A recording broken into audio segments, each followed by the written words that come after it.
place to be is living free in Tennessee. Well, welcome to Living Free in Tennessee, where we talk about building the life you choose on your terms. Today is Monday, August 18th, 2020. Do we have an echo in here? We have an echo in here, and we're just going to fix that. Okay. Today is, we'll have an echo in here. That's super fun. Okay. I think I just want to start the whole show over. You guys cool with that? We're going to give it like 5 seconds.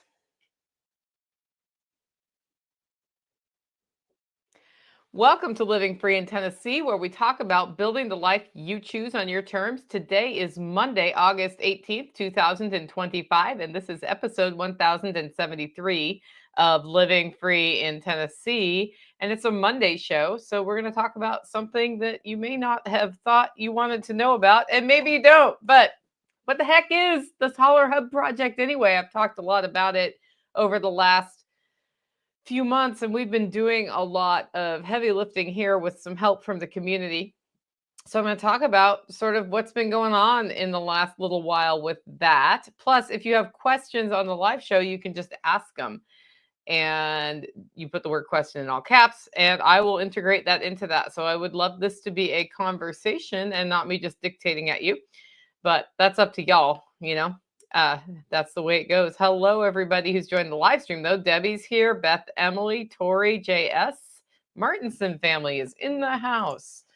Before we do that, though, I do want to talk about our featured event sponsors and our usual Monday segments, which are a little short today because I'm mostly just going to talk about the Holler Hub because mostly that's what's been going on all week since our last show, and I thought it would be fun. Anyway, the theme, though, is what is the Holler Hub for today's show and what's really happening behind the scenes. So we're going to share like what's really going on, the nitty gritty, that sort of thing. But our featured event is coming up at the Base Camp Lodge, which is part of the Holler Hub project on Saturday. Starts at 9:30 in the morning unless you come to the Wild Edible Walk that starts an hour early. That's right.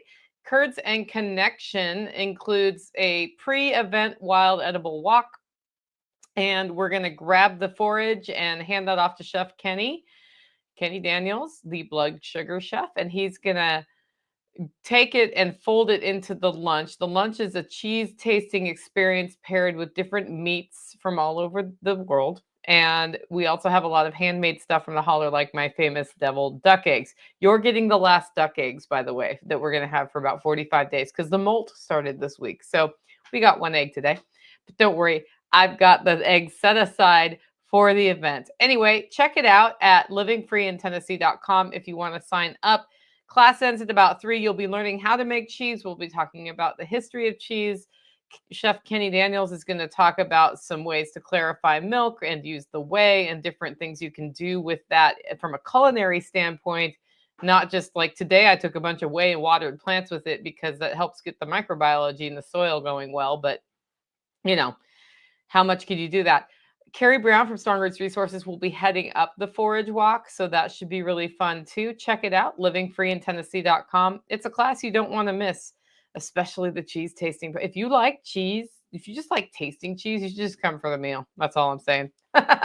Anyway, I also had 2 sponsors to thank. Our first sponsor is agoristaxadvice.com, helping entrepreneurs, homesteaders, and freedom-minded folks handle taxes the smart way. He dives into how all the ways your money is coming in, what you're spending money on, and helps you figure out how to track tax write-offs to take advantage of the tax code so that you keep more of your money in your pocket. You can find out more at agoristaxadvice.com. And if you want to download a free guide, it's agoristaxadvice.com/LFT. And yes, you do get to trade your email for that guide, but it's definitely worth it, especially if you're starting right now or in the midst of growing and need to figure out new ways to handle what you're doing with your finances. And I can tell you a side effect of working with him is I got my stuff, my poop in a group, so to speak, on the financial side of the business.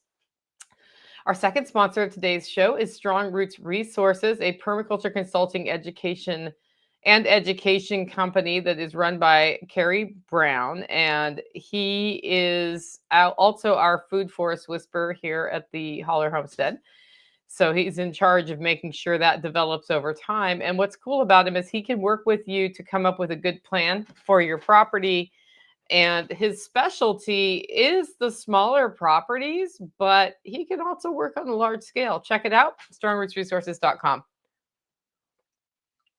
Pippinized, welcome to the show. So with that, it's time to go into our first official segment of the show. That's Tales from the Prepper Pantry, where we talk about storing what you use and using what you store. And if you wonder why I am transmitting not from my studio, it's because there's no air conditioning in my studio right now. And so I'm coming to you. I have a desk in my bedroom and my cat's on the bed behind me. Oh, no, she left because I was yapping. But I'm coming to you from where I do most of my computer work because it was just really hot in there. It's like it might be darn near 100 degrees out there today. So I am not up for coming to you from a 100-degree office. So instead, I'm coming to you from a not 100-degree other room in my house. Anyway. Tales from the Prepper Pantry, where we talk about storing what you use and using what you store. And I think the biggest impact on the pantry this week it's been so very busy. Like we got back from Polyface Sunday, tired because it was a long day.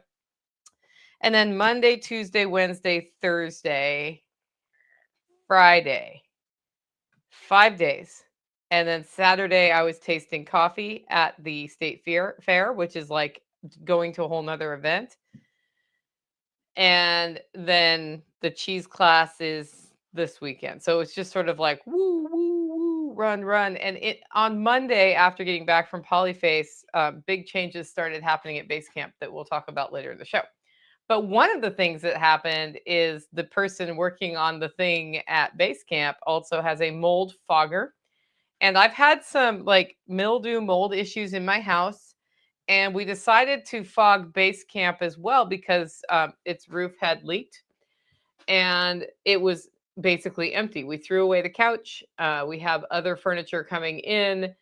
And it was a good time to do something like that where we could then, wipe everything down. And I started some ferments over there to release beneficial bacteria back into the air to populate the home.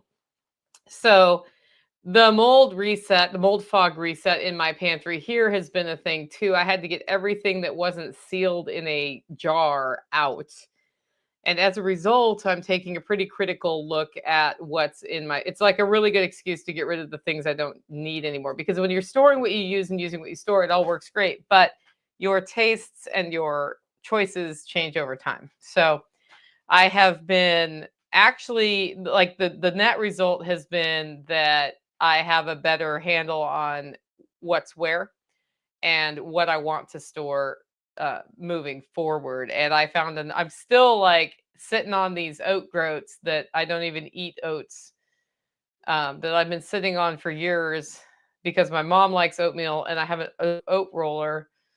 But I'm kind of giving them side eye because I'm thinking like mom might get through a half-gallon jar full of oat groats in the next 5 years. And at what point do I just give the rest of those oats away and just keep the 1/2 gallon one? We'll see. I'm going to talk to Chef Kenny about that because one of his surprise things he's doing for the cheese class is a really cool high-end steel cut oat dish. And I think I'm going to ask him if he wants to do rolled oats instead because we have the oat roller, which means it's fresh rolled oats, which is a whole different flavor experience. So, but I know the mouthfeel of the steel cut is totally different than the rolled oats. So I'll talk with him about that and see what he wants to do. We can do it either way. I don't know. I'll have to check my Vitamix and see if we can like just go soft enough to get steel cut or if I have to actually buy steel cut oats. But the whole point of having them on site is that I don't have to buy oats. And I used to have a stone grinder that I could put on really coarse and that would give me steel cut oats. But I got rid of that when we stopped really baking a bunch of bread here. I'm also making lots of cheese this week. So I made paneer yesterday because one of the cheeses we're showing you how to make is paneer, which is basically like a farmer's cheese that's been pressed. And it's sort of like the basic of basics, but it teaches you pressing, which is kind of cool. And I'm glad I was just like, I haven't really made paneer before. And if I'm going to teach it in a class, it's like, I know how it works. Um, and the thing about cheese recipes is you follow them from online and they're wrong. And it's because a lot of people share their cheese recipes. I'm going to put air quotes on that. And they haven't actually made the recipe. They have found the recipe and are trying to get views. And so it's really good to find people who are actually doing the work and experiencing the stuff if you're going to learn a thing, because like the top rated recipes, I've noticed a lot of them haven't actually been cooked. And so when you follow the recipe, you're like, well, that's not true. Well, that's not true. And the thing that wasn't true on the recipe I found was how long you need to press it for. So I'll talk about that in class. But I got that all made. I made a bunch of chev for the class from raw milk from Orchard House Creamery. So that's going to be good too. And then because part of the process when you make cheese is you have to fast forward the cheese process, by which I mean, now let it sit for 12 hours. Oh, look, here's one I let sit for 12 hours, right? So you kind of have to have several cheeses going on. So we've got all that going on. I've got a feta we're going to serve at the class.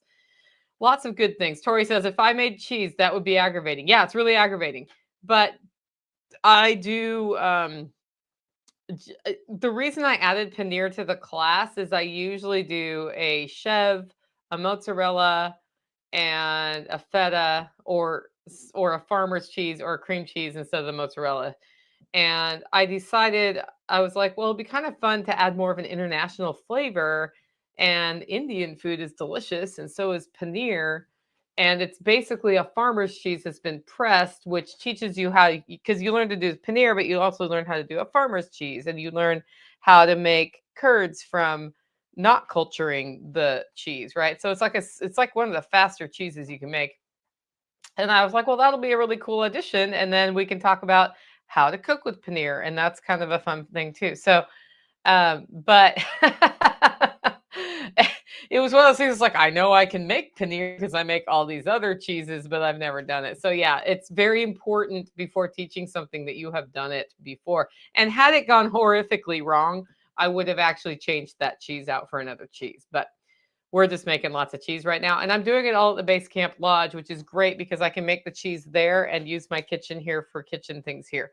So that's which is exactly how that's designed. Jen says, man, I think the microwave mozzarella, I think that you made one, would be a good one for small space people. Yes, I don't have a microwave right now, or I would have probably done that in the class. I have been having to stretch my mozzarella by dunking it in hot water, which is sort of like that, the way they do all these dramatic stretchy things. I like dunk it in hot water and kind of press. Like, I'm not as dramatic as Chef Brett, but I could give him curds and he could do it. That would be fun. But yeah, that microwave method works great in a small space. And it works great if you have a microwave. There's no microwave at base camp right now. I'm not sure there will be. We'll see. So next up, so that's all that's happening in my pantry. I haven't been putting up stuff from the garden. I've got some pears in and some other stuff from Trippy Acres Farm, but we talked about that last week. We're waiting for the pears to ripen before we do something with them. I'm pretty sure they're going to become pear butter, which will be delicious. And it will be at Base Camp Lodge, not at my house, because we'll be more likely to serve it over there. We've been serving a lot of lunches over there. Like whenever we have a work crew, I like to feed them lunch from the pantry if I can. So I've been putting lunch out there so that it's again there and not here. And I cannot tell you guys how much easier it has been to manage that situation while also getting some work done here, just to have that resource. So I'm pretty stoked about it. Next up, we have a frugality tip from Margot. Margot says, I was randomly looking at Etsy and saw someone selling something I was interested in that was local to me. I messaged them and asked about local pickup and a cash price. They were very interested in cash money with a pickup. And I saved some money on my purchase. So ask. It will never kill you and might save you a few dollars. Yeah, because Etsy takes a big percentage, right? I think it's like, what, 20, 30%, something like that. So they're taking a percentage for finding the market, and then you have to ship it, and that takes time. And yeah, cash money means they didn't pay the commission. They didn't pay the credit card processing fees. Like all of it works really well. So that's a great frugality tip from Margot.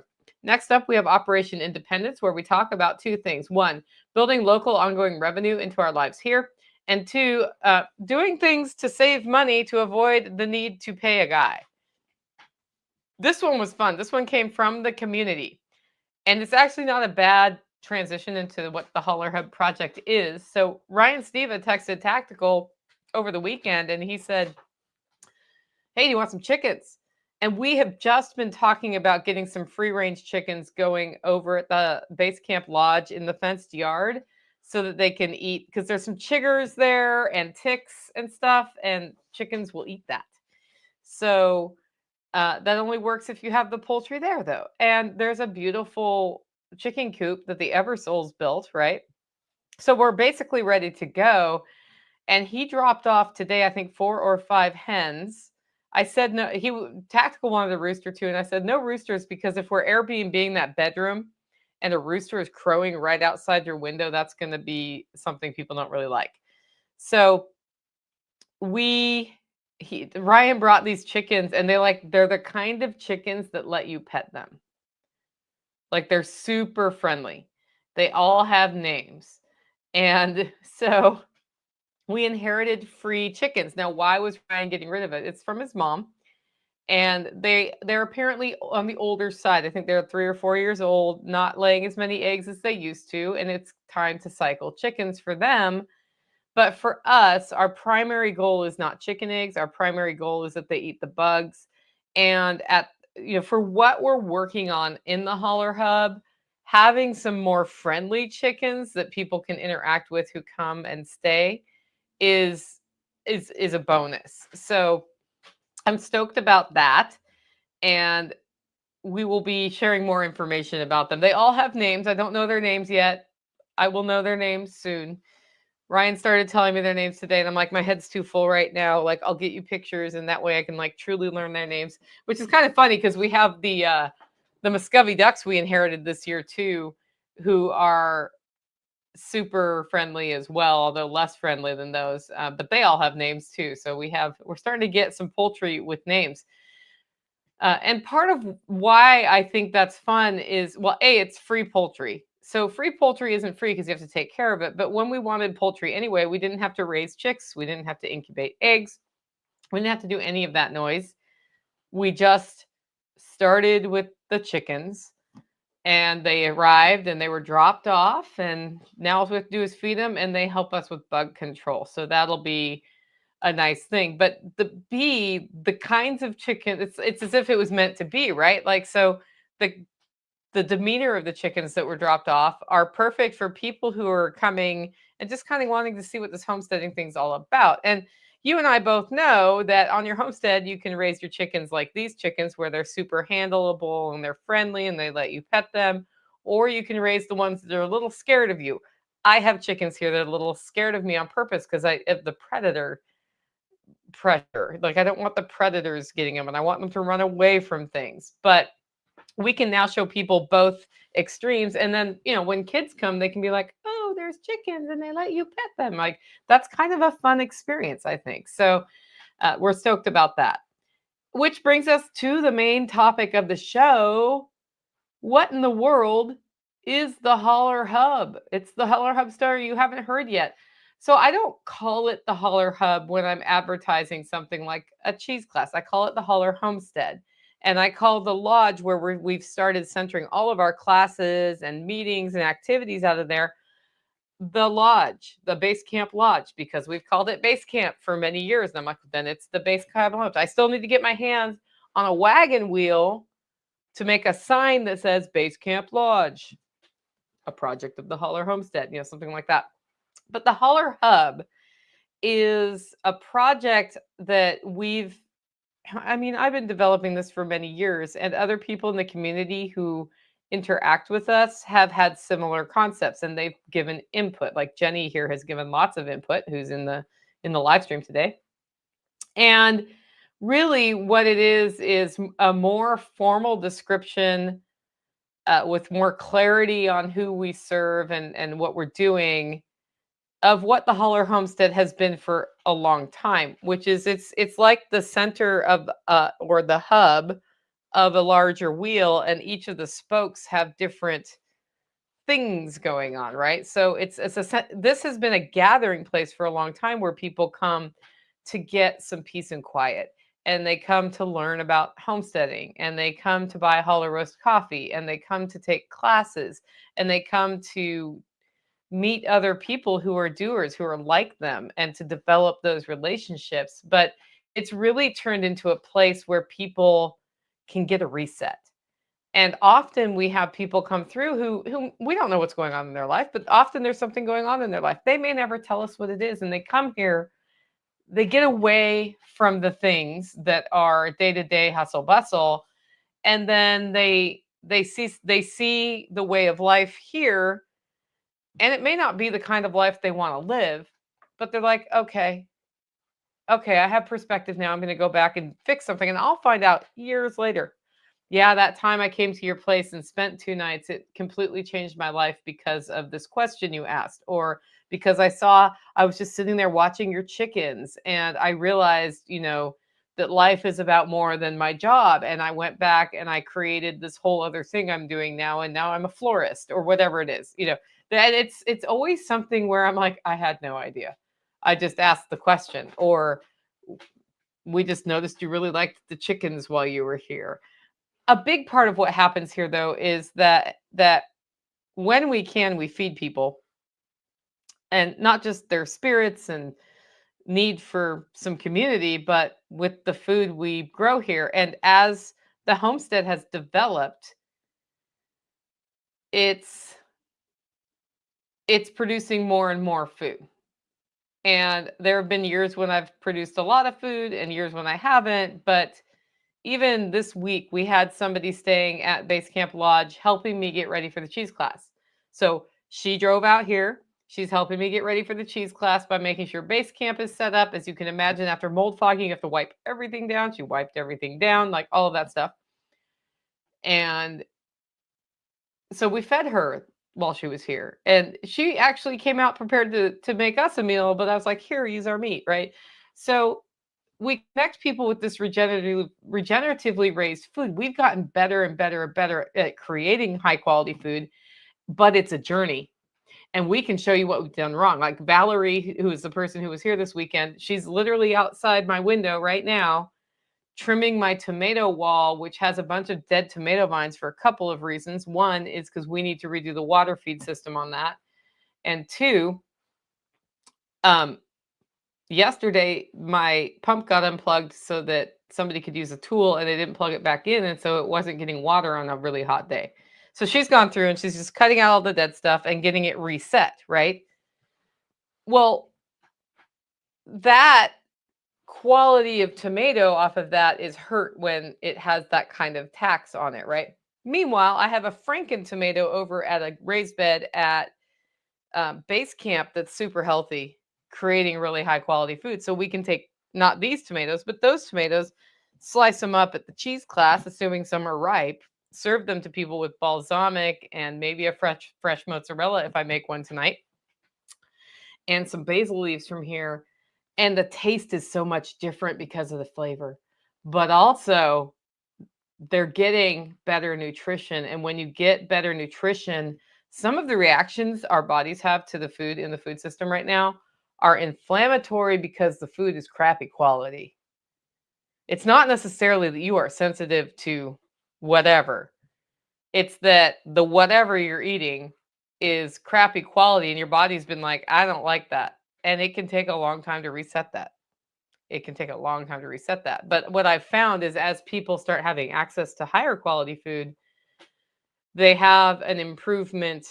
Like they have a better discernment of what they're sensitive to versus what's just not good food. I was struck by this first, and this is why I say we've been developing this mission for a long time. I went to Germany in 2002, maybe 3, maybe 4, maybe around that time, 5, Long time ago, long, long time ago, like 20 years ago today, I went to Germany for a 10-day vacation. And I went there because I can stay with friends for free. I could, go look at stuff, travel to see friends. I like it. I like being in Europe. I'm not gonna. It's fun. I like German food. And what was different about that trip versus other trips when you're on a tour is because I'm staying at a friend's house, I have access to kitchens. So I would get up whenever I woke up, and I was in the Stuttgart area. I'd walk down to the farmer's market, which happened every day. I'd buy things. And, by the time my friend got home from work that day, I would have cooked something for dinner. And in between there, I went to museums or saw vineyards or whatever I wanted to do that day. So I came back from that trip 15 pounds lighter with no bloating and no intestinal, like digestive issues. The dairy is better there and the food is better there. And I ate bread and cake and coffee and cookies and whatever I wanted, drank beer, like all of it. And I realized the food quality problem that we have. And that's why I really embarked ever on all of this food stuff. Like, I've always been interested in gardening, but then I was like, oh no, the food you buy at the store, even the super expensive organic food at the store, is crap in this country. And the bread is bad for you. And I have a big sensitivity to breads and things, and I've just stopped eating them completely. I bet you I could go to Germany, get a normal roll at a normal bakery made out of white flour, slather some butter on it, eat it, and have no reaction. I'm pretty sure. So that's just, anyway. So that's a lot of the motivation behind it. And what's happened is because we're the center of a community here, and then we federate with other communities. Like, there are other communities who do similar things or different things, but we get along with them and we cross pollinate. I was like, we need to formalize what we're doing here better. And then we were called to serve people more so that we really can make a place where people connect. And all of the timing worked out to where we now have a lodge down the road, right? And the minute we accepted that that's what we were doing, people started coming. And some of the people have come who needed something from us. They needed me to ask them why, as Jenny would say in the comments there, because I ask why a lot. Or they needed to talk to Tactical about, their alcohol. We had somebody come through who was having a hard time. I don't know all the details about why they were having a hard time. I think Tactical knows more. And they, like, nobody we've ever met, nobody who listens to any of my stuff, just somebody found us on Airbnb, rented the room, came through, connected with Tactical. We served a Holler neighbor dinner there at base camp while they were at the lodge. And we're like, hey, you can have food with us. And they're like, wow, this food's really good. I'm like, yep, because it's from here and it's fresh.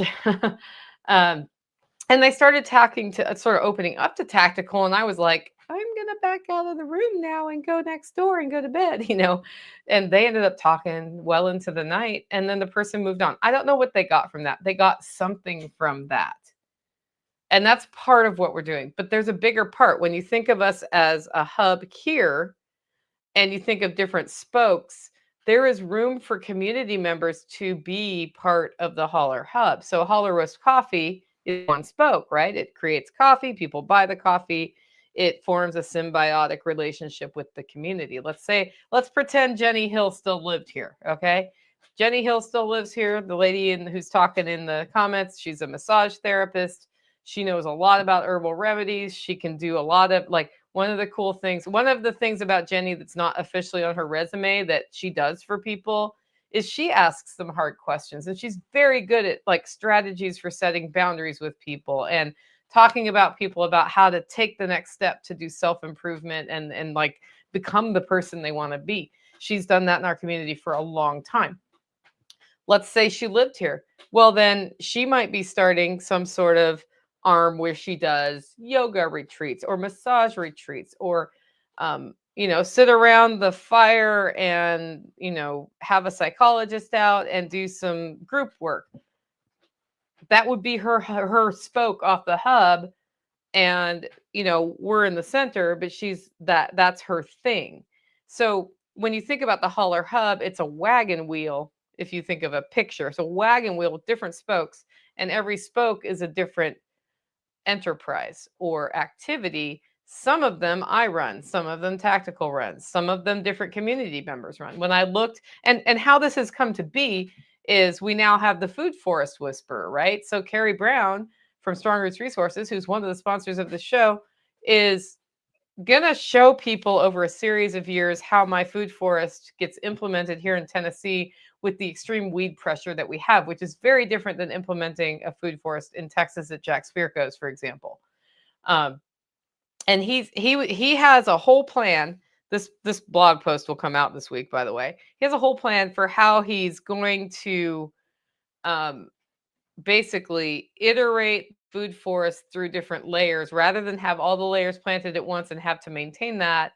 He's going to sort of have it evolve over time. He's like, I've come to this thing where the weed pressure is so high in Tennessee for a food forest, rather than plant the whole thing, it seems to work better to sort of develop one layer at a time, where you use a pioneering plant to set the foundation for the shrubs, for example.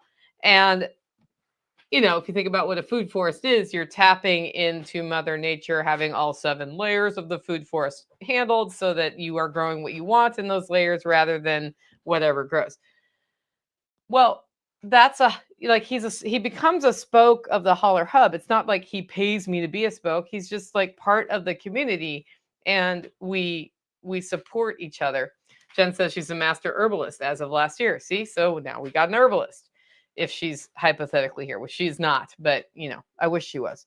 So I used her as an example. So then that becomes a resource, right? But at the same time, we have a model in my food forest of ways a different way to implement a food forest than a lot of people do, that makes sense for this environment. And they can come see that model, and they can come see the failures. And this is what's really important, is we're a developing permaculture community. We're a developing permaculture project. We are a developing economy, right? Ecosystem of people's businesses within the wider LFTN network, not even geographically based here, but we are a developing new way of interacting with your people. Really, it's not really new, it's old, but old new, a reset, if you will. I use the word reset a lot. And to me, that's exciting, and that's how it's been developing as we get going, right? But that's when I talk about the Holler Hub project, what I mean. When we advertise an activity here, I call it the Holler Homestead, because why does a stranger need to hear the term Holler Hub? I don't know, but the project I do refer to as the Holler Hub. And it's been really exciting once Tactical and I aligned on what we're doing here together, and once people from the community started we've always had community members wandering through and like Ryan Steva brought me thornless blackberries years ago. Like, here's some blackberries, we've got 2 fig trees because Tim brought them, right? And so it's, there's stuff like that's happened all the time. Once I started communicating about what we're doing here, there's been some more purposeful interactions, and I think those purposeful interactions are the best. So one of the biggest recent changes we had is that base camp needed a new roof, and we didn't know how we were going to get this done.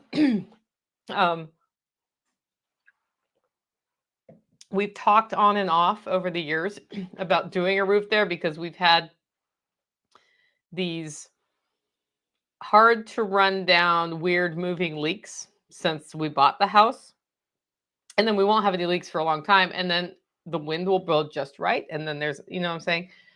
So finally, while the last person who was living there, Lynn, was there, she's like, and we've had a lot of rain this year. She's like, it just leaks every time it rains now, Nicole.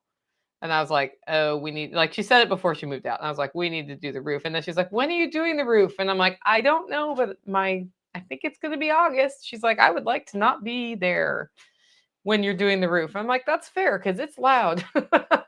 Right. So Ken Esch came out this week or last week and started redoing the roof. And then Tactical has, to the capacity that he's physically able, has been helping him as much as possible. to help keep the cost under control. But also, to make it a little easier on Ken, because Ken was up there today and it was very hot on the roof today. That's a big change for us. And then we needed to paint the fascia boards. So Nighthawk was over this weekend painting them. I finished them off this morning. And it's a week later. So Ken started a week ago, Monday. It's a week later, and even with 2 days off because of rain last week, the roof is on. It's not done, it is on. And that's super exciting. He told me he has a couple of like trim edge pieces to do, two more pieces of roofing to put up that have weird cuts. And by that time, it was 100,000 degrees outside. And he's like, "Yeah, I'm coming back in the morning and do that, do that, right?" And it's just all worked out superbly. And then, to help support that, our friend Valerie came and was staying at base camp to help me get ready for the cheese class, which requires making sure everything's set up for the cheese class. But also, we haven't really outfitted the lodge all the way as like having the library set up with a big table that people can sit at and read books or whatever, and the shelves in place for the books, which are actually a leftover from Jenny. Like we've got this whole thing going there, and Valerie's been having a whole bunch of fun figuring out how we can outfit the lodge differently with what we have without and not spending a lot of money on just accessing new things. Although we have a wish list where we've developed of things we'd like to have at the lodge that do cost money. My plan with the wish list is to say, like, here's our wish list. Does anybody have one that would work well here already that they're not using? Because, I needed a special kind of colander for the cheese class. And I'm like, I can bring the one here or there, but then they're going to have to remember to bring it back and blah, blah, blah. And Tactical's like, I've got one I'm not using. So now we have a permanent one down there that just makes sense because there will be another cheese class there. That sort of thing, right? So it's been fun doing that, but part of what she's been doing is keeping up on every time somebody does something on the roof, more dust falls onto the floor and like keeping it pretty clean. So I don't have a nightmare cleaning session right before the cheese class. And that's great because Thursday and Friday this week, I'm tasting coffee at the State Fair. Thursday, I'm doing a very special coffee roasting demonstration there as well. So I'm going to be a little like not here during that time right before this. Tori says this is all starting to make sense now. Yeah, Tori. So I hadn't talked much about it because when we had the vision for this, it was sort of an amorphous blob, if I'm completely honest. We knew what we were supposed to do, but we didn't know how to explain it very well. I put the Holler Hub through Jack's Chat GPT course. I'm not all the way done with his course, but that has helped really clarify how I talk about it. But also, we've had to try things and see if it works. We've had to, and because it's a calling, part of it is like, are we doing the right thing? Are we setting up this right thing? But at the same time, you can't ignore the business piece. So yeah, Tori says it always starts as a blob. Exactly. So the cool thing is this weekend, and this is how it's all come together, right? It's been getting definition. Chef Ken, who is a whiz at coming into troubled restaurants, turning them around to make them profitable, for example, is here doing the class with me. And we are having a strategy session Sunday after the class about the Holler Hub. And the thing we need to be better at is monetizing, because I can put that wish list out and y'all can donate things to that. Like I probably could do an Amazon wish list and some of you be like, yep, you need a coffee maker. Here's your coffee maker or whatever it is, right? And I'll probably do that. But I want to launch a membership program for people who want to come here on the regular, and want to be part of getting this started up. We've got the grocery buying club, the locally sourced buying club to roll out. And Lynn and I have talked about that because she's got some skills to help us do that. And the deal is we have to pull the trigger, right? And then I get a little stuck on that one behind the legal side. So, well, if only I knew a lawyer, Matt, right? And he's like reached out to me already and said, you need to schedule your call with me. And you are right, Matt, you are not wrong. But the cool thing is when this whole thing started, it was an amorphous blob. And now we've already got a bedroom rental in the Airbnb. We've already rented it. I've got a calendar of upcoming events that we're rolling out this week. I need to sit down with Tactical and make sure the dates really work for what we want to do so we can see for the rest of the year what we're doing. And then if we add something, that's fine. We did the canning class. The class is like cheese making, and even I had an informal friend come over, Michelle from Trippy Acres Farm, and learn how to make elderberry syrup because she's like, I got the elderberries, I grew the elderberries. What do I do with the elderberries, right? So Tori wants to know, are you using HipCamp or Airbnb? Yes, Tori, I am using yes. I don't have the room on HipCamp, but I do have a rustic camping site. And when my glamper gets set up all the way, I will have it on HipCamp too, and I'll probably also have it on Airbnb. But we like the big things we'd love to accomplish by the end of the year is to get some little cabins set up with bathhouse at base camp, and then also have RV spots there. Right. And I don't know if it's going to be RV spots people can come in and park and leave, or if it's just like a couple people in RVs who could be there longer term, or who we like, we always have Rebecca come through and do video work, and she comes with a bus. It'd be nice to sort of formalize where she parks her bus. So I don't know what that looks like, but Tactical has actually been really spearheading that. And then bigger picture, I've already talked to Alan Booker about, when we get the rest of the land around the property, which is something that I've been praying on a lot because I'd really like to see the connection in land between my place and there. So it's all part of the experience, right? We will spend money. I think it's called a GIS map on the like a couple $1,000s on the map to really look at the topography, and then work with him on getting the permaculture like framework in place. It's not going to be like this tree goes there, but you start with the hydrology and the access, and then you worry about where the buildings are, and then you think about how the buildings can function stack on what they're doing. But at the same time, at base camp, I have a spring house that's falling apart that we now can walk up to, and you can go see the spring house that's falling apart. And it's actually cool to see the water coming out of the ground into the trough, and it's right there. It's like something you can walk to. It's like I'm going to put a little QR code there that says this is the spring house. This is the history behind the spring house. So yeah. Tori says, when I'm ready to do tiny homes on my acreage, I have to get permission from the county. The zoning doesn't prohibit it, but it's conditional. For now, I think I need to get my HipCamp up. Yeah. Jenny says, base camp needs a Wallapini. We'll see. I don't know if base camp will be the lodge long term, but it's the lodge we have. And that's where we were looking at building a whole new building. And I'm like, listen, we have a lodge. We already have a classroom in the basement of this lodge with a TV you can plug your computer into and do slides, and church chairs that have room for the hymnal. You can watch a presentation, and the lighting's decent down there because we had special lighting put in. So it's all come together. The grocery buying club, I think, is important for us to launch and just see how it goes. And that's something that's on my short-term list. But I think also explaining the clarity of the food systems to people can really help, because then people know what to look at. And the funny thing about that is I stopped growing food while I was growing Holler Roast for the first couple of years. And so we've had to re-up everything, right? So this year my gardens are actually producing decently. And up until this year, it was like, oh, I'm getting some stuff off the garden, but it's only enough for me, right? So that is what it is. I'm watching Valerie pull things out of the aquaponics system, and yeah, so she's pulling. So she's like, I don't know if this is a weed or not. That's kind of funny. They can figure that out. Is it holy basil? That's the question. It probably is not, but we have a lot of holy basil here, Jenny, just in case you need some, because that's been one of our favorite herbal teas lately.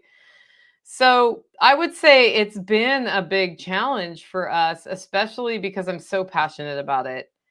And this is the Holler Hub story you haven't heard, right? I'm so passionate about what we're doing here, and that it's the right thing, and that it's the way that I should go, that I have been letting some things fall by the wayside.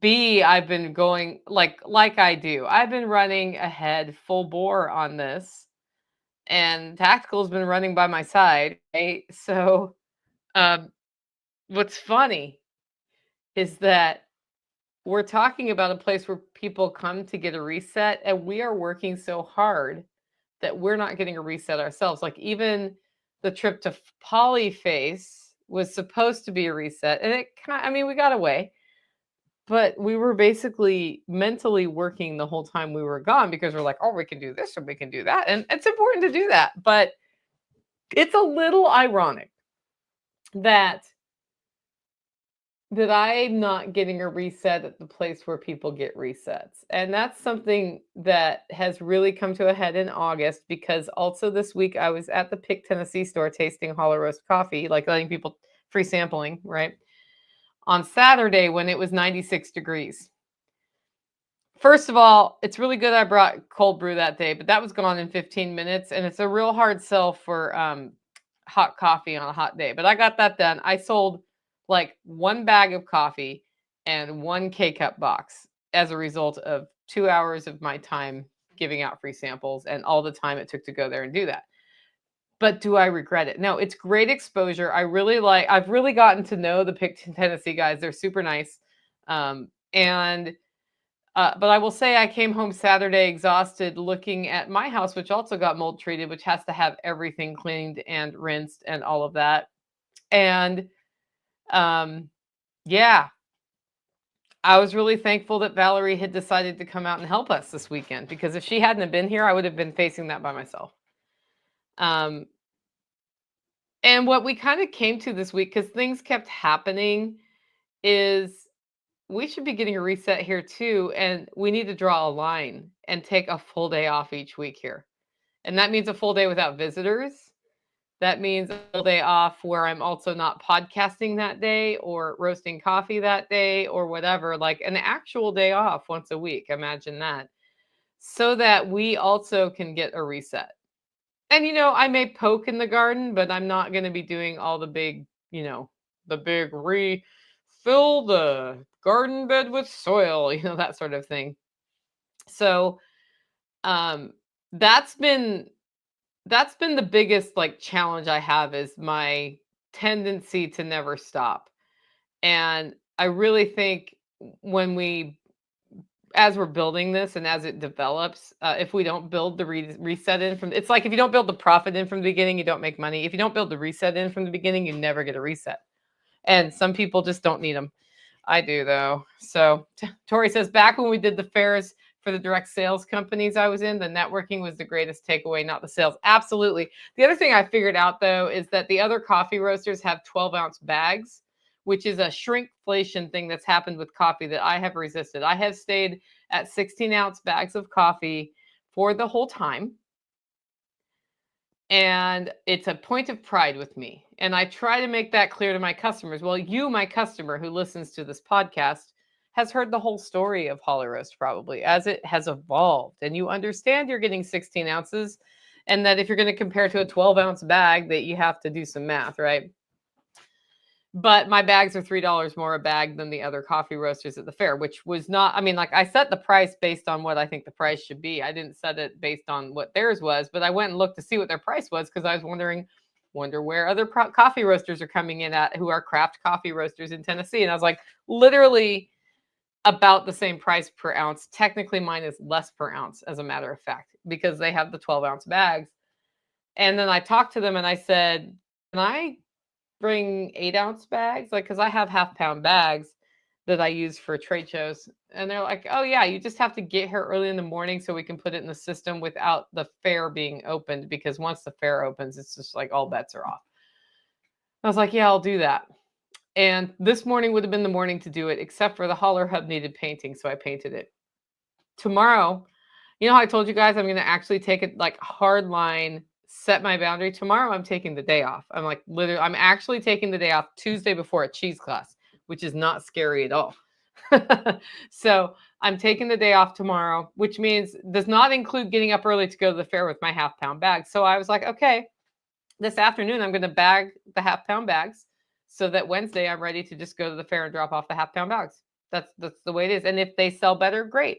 And if not, it's what it is. I can always sell bags, right? Other places. So like the cool thing about trade show coffee is I'll bring trade show coffee to a trade show, and I'll come back with a few bags, and they're gone within a day. So it's never an issue where I have just too much, right? So I think drawing a line and having one full day off each week, almost every week, is a great idea. I don't have any illusions that Self-Reliance Festival week I will have a day off, or the week of Jack Spirko's workshop, right? But um, those things are going to become fewer and fewer and further between, because having that balance is part of the purpose of developing the healthy lifestyle here. And that's a big part of the Holler homestead. That's like part of the purpose, right? Anyway, Jen says, I need resets too, but daily. Yeah, a daily reset would be a great idea. Tori said, I need the weather reset. So do we. It's really hot. It's going to be hot the rest of the week. But we actually got a reprieve last week. It was cooler last week. So I really think the cool thing about the Holler Homestead is it is a place where we stop just talking about freedom and homesteading and permaculture, and we actually build it one messy project at a time. And it's the messy project that's kind of the lesson there, where people can see my challenges on the tomato wall, which typically does well. You can see the challenges in the garden because I didn't get the soil right in bed 2, and bed 2 went bone dry. It just went hydrophobic. I've gotten it out of the hydrophobic cycle, but this week I might have to water it twice a day because the soil isn't right. And then we can talk to you about the plan to get the soil right in that. I did 4 beds with 4 different soil strategies to see what worked well. Now I know. And I will tell you this, we need to have some campfires and make some biochar. That's all I'm going to say that. So I don't know. It's a really fun project. I'm hoping to see, more community involvement as it just resonates with people, because, you can come to the cheese making class, then you're participating in the Holler Homestead Holler Hub project, right? Because that's part of the training center. We're putting a library in. I'll tell another story. As we were setting up base camp, I'm like, we're doing a farm to table dinner on November 15th, I think it is, if that's a Saturday. Chef Brett's going to do it. We're going to work with Hofgrid Meats on that, Hofgrid Meat Company, and some other local providers, and do a farm to table experience. I'm hoping Chef will also allow us to sell an add-on where people can come ahead of time and learn how he makes the decisions and how he prepares the food. So from a learning cooking standpoint, because it turns out a lot of people don't know how to, it's like they make the abundance and then don't know how to cook the food. So we can help with that. So that's one way to participate. But I think if you just want to keep hearing about it, make sure you're on the Monday mail. And no, the Monday mail didn't go out today yet. It's not even going to go out till Wednesday this week. That was my decision today based on the roof. It's all part of the frantic thing. There's a rat's hair chance that I might send it out tonight. But right now, it's not as important as some of the other things, or as the show is today, right? So getting on the email list, because my plan is to have this folded into a membership program of some sort for the people who want to be founders of some of the bigger projects, right? And I'm thinking, we'll see. I'm going to be part of the meeting on Sunday that we're having with a few people involved, is to figure out the monetization better, and to really drill down on, okay, if you were going to become a member, what would you want for that? Would it be like timeshare sort of access, or would it be, digital classes, like unlimited digital classes, and we just live stream whatever classes we do? Or would it be, I want to support the building of a camping cabin? Or I don't know. Like I'm open to ideas on that. But a lot of that is coordinating through the Monday mail at livingfreeintennessee.com. But I will also say it's a mess. Like if you stop by the lodge right now, you're going to see metal roofing on the ground in front of the lodge, because we are putting a new roof on the lodge, and the new roof is up, but the old roof is off. And that's a lot of metal that we can use on outbuildings, animal shelter. We might be able to use it, because it's actually not in bad shape. If we put screws in the same holes, we might be able to use it for roofing for camping shacks, or a pagoda. I don't even know. But I know that you don't throw roofing like that away. that's in that good shape. I do need a woodshed, so maybe it will be used on the woodshed. I don't know. But, so sometimes it's messy. And I think that's important to know about a working homestead or a working farm is messes are created and then we have to clean them up. And that's part of the way it goes. Yeah, Jenny says a pagoda would be great. Jenny, I was thinking today, like where the chimney is on base camp on that side, building a big covered area over there that serves as the outdoor kitchen there. And around the chimney area, we have a fire pit that exhausts out that chimney so that people can gather around that. And, everybody likes sitting around a fire, so to speak. But also that we have an outdoor covered area that's on the east side, so it's not as hot as on the south side. Yeah, see, I told you. The problem was we were kind of thinking that would make a good RV spot, but I think it would be a better gathering spot. And then if we can connect it with the porch from coming out of the base camp sliding glass door, and it curves around and there's stairs down to that, so it's connected and easy to walk up and down. I covered the whole way, so if it rains, you don't have to, like here when you go from Taj Mahal to my outdoor kitchen, it's like the sheet of rain. Okay, I'm here. Now I'm wet. Like having that all flow would be really cool. So anyway, we have lots of ideas, and we have to execute on the ones that make the most sense, and that's part of why we are going to be spending some time this coming Sunday really drilling down on that, but then also talking to people who have a similar vision. I know Chef Ken has a special talent for making food interesting and teaching people, and he's got some mad chops, by the way, as does Chef Brett, but he's got some mad chops and he's very good at connecting people with, but this is how you can do it. Chef's the same way. Like he can stretch the mozzarella, or he can be like, or Nicole does it in the microwave and this is how you do it in the microwave, right? And I think that's really important because as we become more whole foods sourced and based, it's a from scratch lifestyle. Well, how do you make that work in the confines of your busy life? I don't know, but you can. Right. Well, I do know. I know that I dry a lot of herbs, and when I need to cook something fast, I take the dried herbs. I don't take the fresh herbs.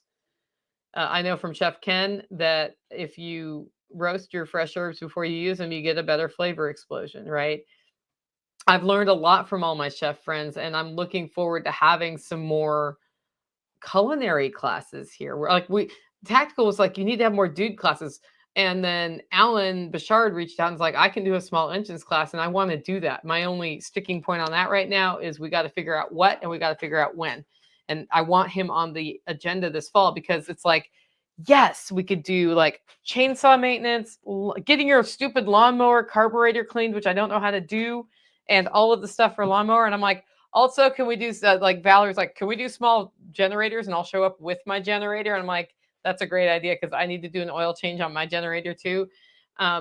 Classes like that, like any like small skills, big skills. Nighthawks is going to show us how he mills wood. It's a lot that we can share best practices and learn together. So anyway, we need to celebrate the wins when they happen and invite the right people in so that we can continue to be this growing network of doers. Because Tori's saying, if I was closer, I would send my teen over to you. He'd be happy to make biochar. He won't leave the fire outside alone, and I have to remind him about burn bans. Yeah, and it rains so much here, Tori. He could totally just become our biochar master. Because the other thing is, as people have been coming here, it's sort of like Carrie became the food forest whisperer. I was telling Ryan Steve, I'm like, you're around enough. We need to find something for you to be called. And he's like, I'm the chicken guy. And I'm like, yes, but there's a bigger thing he does with chickens. He has a whole system with chickens where he does, the two-sided garden. So 1 year your chickens run here and they scratch and you do deep litter mulching. And then over here, you're growing your plants and then you switch it, right? It's like the victory garden method. And he does a bunch of solar stuff. So, there's Sean, right? Sean does the solar stuff. So it's these roles already have existed and more people are coming in to do more things. And it's just, to me, it's super exciting. So that's why I've been talking about the Holler Hub. I wanted to share with y'all what's happening here. I don't see any questions in the comments, so we're going to wrap up remember, if you like the show and want to support the work I'm doing here, you can do it in 2 ways. One, get your coffee at hollerroast.com. You can buy it at the state fair, or you can buy it online, hollerroast.com. The other is to connect with us for this Holler Hub project. If you're really interested, sign up for the Monday mail. I usually say something about the week that we've had, and then I talk about the shows we've had, but we'll start having a Holler Hub update in there. And every Sunday we're releasing a video about something we're working on. So the video we just put out was about our trip to Polyface. This week for Sunday, I'm sure it's going to be all about the roof, because that's what I've been shooting video about this week. So we're just trying to show you what's going on as it happens so you can see what it really looks like. Anyway, with that, go out, make it a great week.